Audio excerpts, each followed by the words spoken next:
रात के 12:47 हो रहे थे।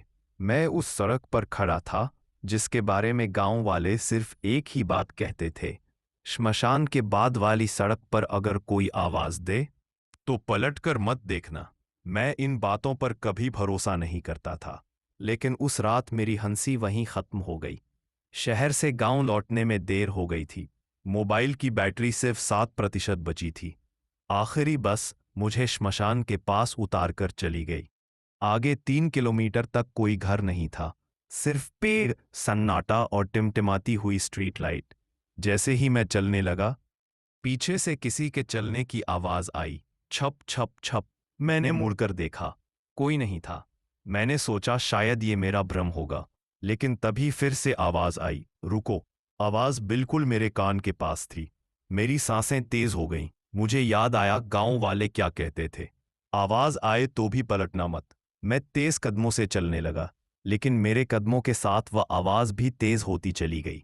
अचानक मेरी नजर सड़क के बीच एक औरत पर पड़ी, सफेद साड़ी, चेहरे पर बिखरे हुए बाल, और बोली, मुझे घर छोड़ दो। उसकी आवाज में ऐसी ठंडक थी जैसे बर्फ मेरी रीढ़ की हड्डी में उतर रही हो।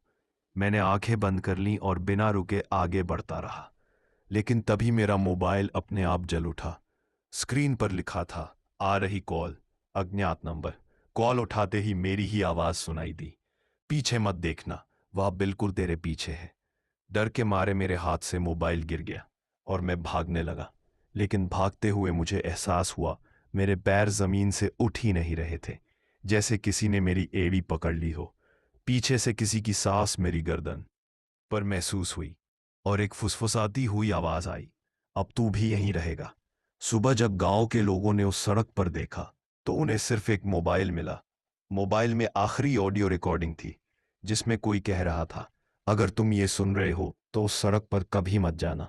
और आज भी अगर कोई उस सड़क से रात में गुजरता है तो उसे किसी के चलने की आवाज सुनाई देती है, छप छप छप।